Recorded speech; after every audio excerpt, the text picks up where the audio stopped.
আসসালামু আলাইকুম, আমি আজমির রশিদ মিতু। কি অবস্থা, কেমন আছেন সবাই? আজকের এই রাত্রি হলো ঈদুল আজহার আগের রাত, অর্থাৎ চাঁদ রাত। আর এখন আমাদের হাতে মেহেদি লাগিয়ে দিচ্ছে আমার অতি প্রিয় ননদিনী স্বচ্ছ, আমার ছেলে ত্রিনর হাতে, এবং পরবর্তীতে আমার হাতে সে অনেক সুন্দর করে মেহেদি লাগিয়ে দিয়েছে। তারপরে আমরা সবাই মিলে ছাদে যাই।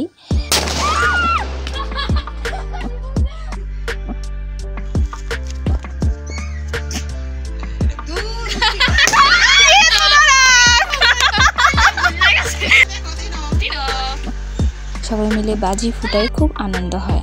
ঈদ মানেই তো আনন্দ, কাছের ও প্রিয় সকলে একসাথে আনন্দ করার নামই তো ঈদ।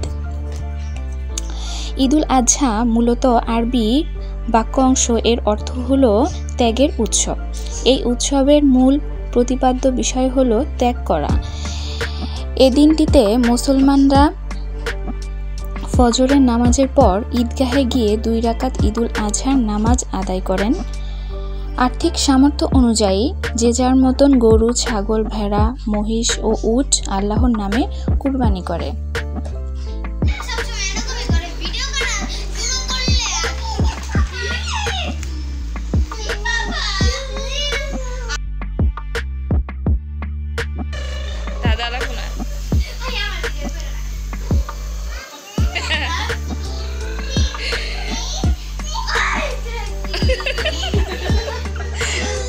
গাড়ি ছাড়া এত সুন্দর চালাইতেছস, তোর ভিডিও না করলে কেমন? আরেকটা পেতনি পিছনে।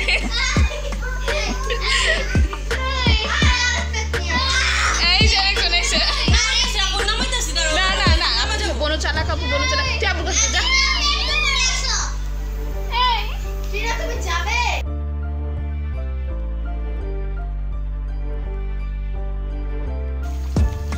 তবে এবারের ঈদটা আমার জন্য একটু বেশি আনন্দের ছিল। ঈদের দিনটা আমার শ্বশুরবাড়িতে ছিলাম, এবং ঈদের দ্বিতীয় দিন আমি আমাদের বাসায় কল্যাণপুর বেড়াতে এসেছিলাম। আর বিয়ের পর শ্বশুরবাড়ি থেকে বাবার বাড়ি অর্থাৎ মায়ের কাছে আসা মানে স্বর্গীয় সুখ অনুভব করা। সারাক্ষণ শুধু রেস্ট আর পছন্দের খাবার, নানান রকম আয়োজন। মা, আমার কি বিয়ে হবে না? গায়ে পানি আসে।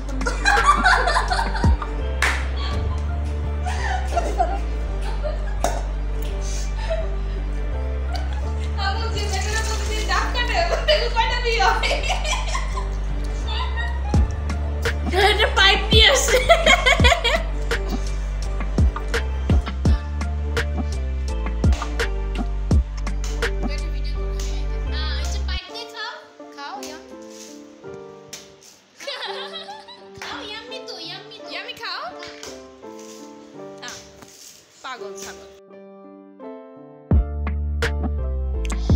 আম্মুর হাতের রান্না আহা টেস্ট, আসলে বলে বোঝানো যাবে না, এক কথায় অমৃত।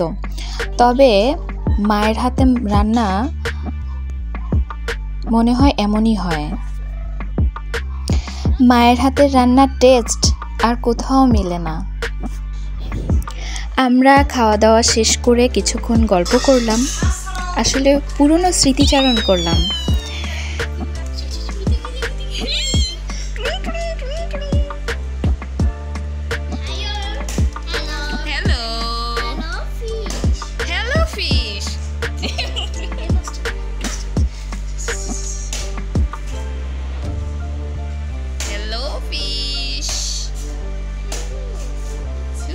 শামুক শামুক শামুক।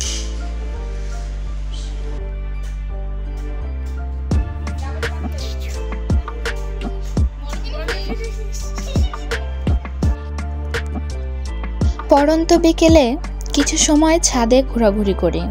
আজকের আবহাওয়াটা বেশ ভালো, একেবারে আমার মনের মতো, শান্ত, ঠান্ডা, হালকা হিমেল হাওয়া, বেশ ভালো লাগছিল। আমি, আমার ছোট বোন ও ছেলে বেশ কিছুক্ষণ ছাদে সময় কাটালাম। এই টিনো, আপু এখানে আসো।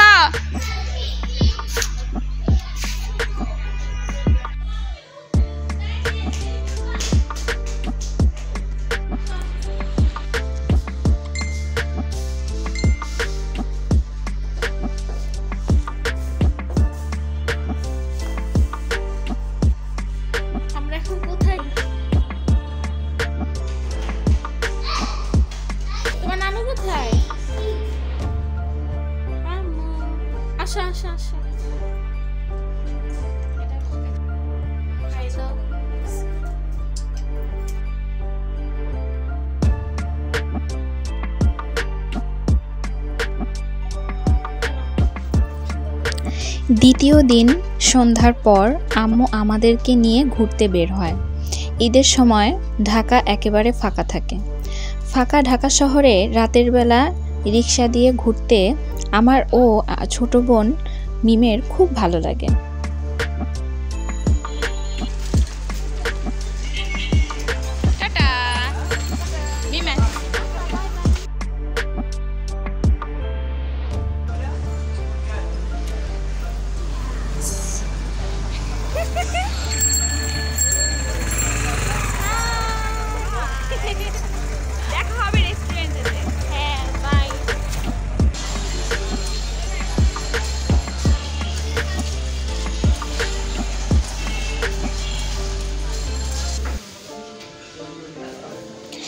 আমরা কিছুক্ষণ ঘোরাঘুরির পর চলে আসি ডাইন ইনে মেট্রো রেস্টুরেন্টে। এখানে আমরা কিছু ফাস্টফুড খেয়েছি। এই রেস্টুরেন্টের একটা বিষয় আমার কাছে খুব দারুণ লেগেছে, ইউনিক লেগেছে। আপনারা এই রেস্টুরেন্টের ফুল ব্লগে সেই বিষয়টা জানতে পারবেন। আজকে মধ্যরাত পর্যন্ত আমি আর আমার বোন গল্প করে কাটিয়েছি, তবুও কেন জানি খুব ভোরে ঘুম ভেঙে যায় আমার। তাই বারান্দায় এসে ভোরের প্রকৃতি উপভোগ করছিলাম, ভোরের শীতল বাতাস অনুভব করতে থাকি, আমাদের লাভবার্ড পাখিগুলোর কিচিরমিচির শুনছিলাম, বেশ ভালো লাগছিল।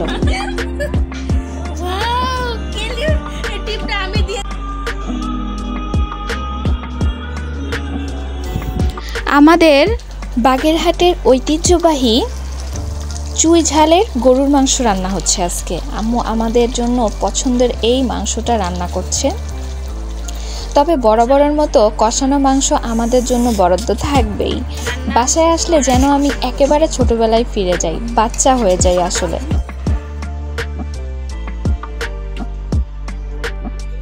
এখন আমরা যাচ্ছি আমাদের শোরুমে, কিন্তু আমরা আমাদের লিফটের জন্য ওয়েট করছি। এখানে কিছুক্ষণ সবাই আমরা গল্প করেছি, আড্ডা দিলাম, বেশ ভালো লাগলো। আমার ছেলেটাও আমাদের এই শোরুমের পরিবেশটা খুব পছন্দ করে। এখানে ও অনেক স্বাচ্ছন্দ্য বোধ করে, কারণ সবাই ওকে খুব ভালোবাসে। তো দেন আমরা আবার আমাদের বাসার ছাদে চলে আসি। ছাদে তিনও সাইকেল চালাচ্ছিল, আনন্দ পাচ্ছিল বেশ, এবং ওর এখানে কিছু ফ্রেন্ডও আছে। আমি আর আমার বোন গল্প করি, ছাদে হাঁটাহাঁটি করি কিছুক্ষণ। ছাদটা আমার ভীষণ প্রিয়।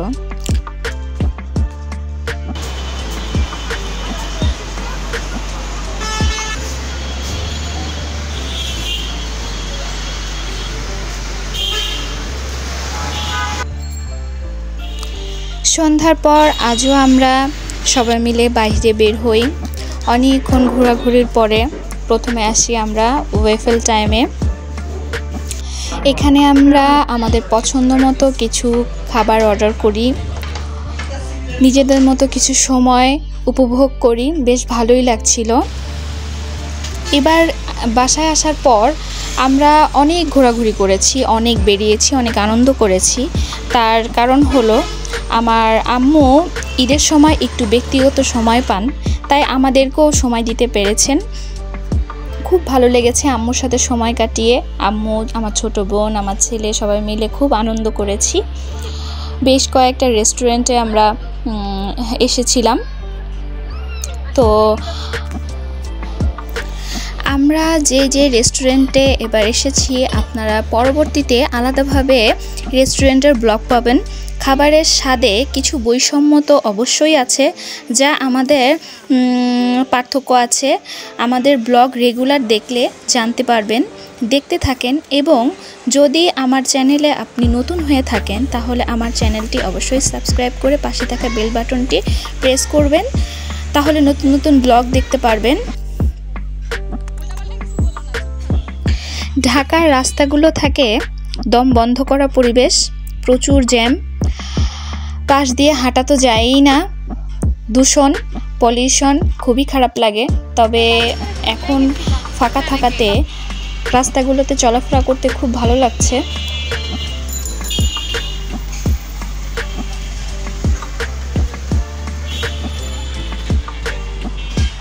বাসায় এসে তৃণ বেবি ও তার খালামণি মাছ ও মাছাদের বেবিদেরকে খাবার খাওয়াচ্ছে। এটা যেন তাদের সবথেকে আনন্দের কাজ। অনেক টিনো বেবি বিশেষ করে খুব বেশি উপভোগ করে এই সময়টা। সে মাছ খুব পছন্দ করে।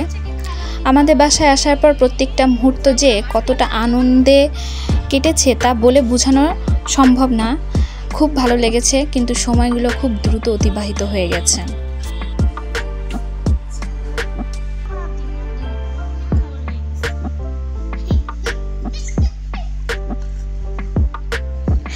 আমাদের ব্লগটি আপনাদের কাছে কেমন লেগেছে অবশ্যই কমেন্ট করে জানাবেন, আর ভালো লাগলে অবশ্যই একটি লাইক করবেন।